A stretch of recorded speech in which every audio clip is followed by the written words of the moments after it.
ครูบาอาจารย์และโพเสด็จความพระลมพระธาตุใหญ่น้อมขออนุญาตปฏิบัติสุขะนะโมตัสสะภะคะวะโตอะระหะโตสัมมาสัมพุทธัสสะนะโมตัสสะภะคะวะโตอะระหะโตสัมมาสัมพุทธัสสะนะโมตัสสะภะคะวะโต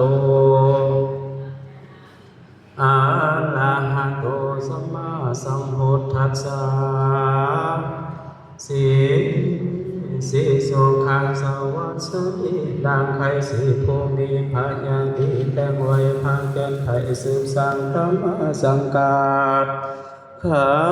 ค่อยได้พศ2568ตุลราศีสืบสร้างยศยิ่งกว่างเติมตามเดือน6น้ำพำพมแห่ง14คำดองน้ำเถิดวันอาทิตย์ว่าวันดีเป็นวันชัยยานเด็ดถีกามุตตะโศกสิทธิโยกลำละดูกิมหันตาวาเป็นที่ปกติมาขอขัดเขาเมื่อยามของให้พาจันทร์ให้สอยสูตรแกงโสดสะเด็ดไปทวนแล้วไว้ไปเป็นผู้จับหรือโยหุงเครื่องใส่ถือนุ้ยเสือวากิตติกาเป็นลูกใสสนิทอันสถิตทาลุงในกรุงดาวังอินทาผาทองขาดเขาในกรุงเกวเสือวาพฤษภภารสีเป็นมุนีเทียมโลกเศรษฐีโศกสมบริสุทธิ์เทพบุตรทั้งเก้ายกยังเข้าสู่ราศีสังฆาสามัคคีทั้งภายในและภายนอกภายในมีญาทันใหญ่มหาธรรมปัญญาวิจิตเป็นเขากับทั้งสังฆเจ้าหน่วยใหญ่เป็นประธานภายนอกมีเขาผัวแม่ตูอินแต่งชินนบุญเป็นเขาเป็นเจ้ามลสัทธาจึงได้มีจิตนาสัทธาสร้างกองเทลามีคำปรารถนาบ่หน่อยใจสิ้นซอยตั้งตอนนี้ละพันจึงพร้อมกันมาเล็งเห็นอานิจจการในสงสารอันประเสริฐตั้งใจเกิดยินดีปาสัทธาสัทธาแห่งคงขาทั้งหลายจึงได้ผลปล่อยหาภัยแผ่แต่บันไก่และบันไก่ได้นำเอามาอย่างปัจจัยยาศาสตร์เป็นต้นอาบอย่างเงินและคำก็จึงนำเอามาถูกแห่งใบแบ่งสื่อหลายภาคกันสื่อทางสุวรรณรสตาปัตตาสื่อทางโกศยาจิวราเป็นเขาสื่อทางมอนเท่าและคำพิเศษตาสัตตาลปัดและหงกังโกตังนำพันห้องสองผู้พันและเมงหมัดกับทางเงียงสะอาดกับทางสาตูเลียนเทียนสายขวาสะอาดสภาพผอมเป็นเครื่องบริขารสภาวัตถุทานทั้งมวลบละบนทุกสิ่งจึงพร้อมกันมานิมันตนาเหระพิเศษโหสมกงพระสิทธิพระพรแถมน้ำมาโกนพระสินใสแก้วคำลาขึ้นยอดปรากฏในแผ่นสุวรรณรัตน์ตาปัตตาให้เป็นพระสมเด็จสินใสแก้วคำละนามาวงศาศาสนาวิโรสติปรเจ้าสังโฆจะเตดังนี้สาธุติของเนื้อสามบาท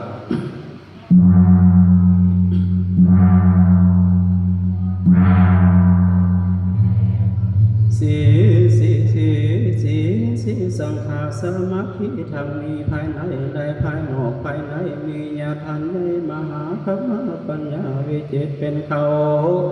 กับทางสังฆเจ้าหน่อยใหญ่เป็นประธานภายนอกมีครอบครัวแม่ตูอินแต่งสินน้ำเป็นเขาเป็นเจ้ามลสัทธาจึงได้มีเจตนาศรัทธา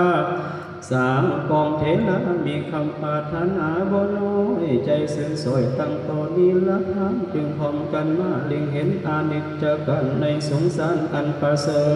ฐตั้งใจเกิดยินดีปัสสัทธาสัทธาแห่งคุณค่าทางหลายจึงได้คนคอยทางพายแผ่แต่บันไก่และบันไก่ได้นำเอามา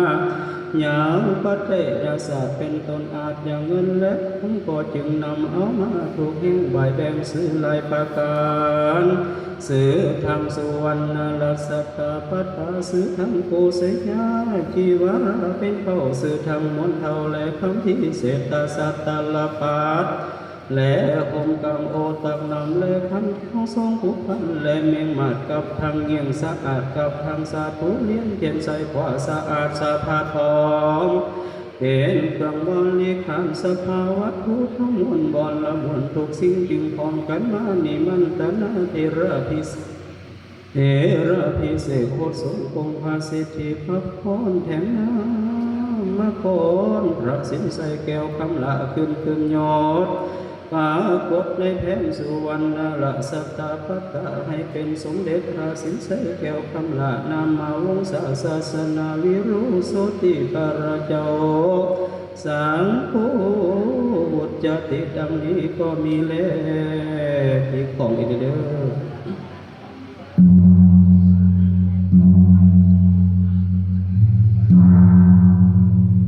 สีสังฆาสมาธิทางภายในและภายนอกภายในมีญาติในมหาธรรมปัญญาวิจิตกับทั้งสังฆเจ้าน้อยใหญ่เป็นประธานภายนอกมีครอบครัวในตู้อินเป็นสินน้ำเป็นเข้าเป็นเจ้ามุลสัทธาจึงได้มีเจตนาสัทธาสังกองเทระมีคำมาคำปรารถนาบ่น้อยใจสิ้นสอยตั้งตอนนี้ละท่านจึงพร้อมกันมาเล็งเห็นอนิจจการในสงสารอันประเสริฐจึงแต่เกิดนิมิตตาสัทธาสัทธาแห่งภูมิขาทั้งหลาย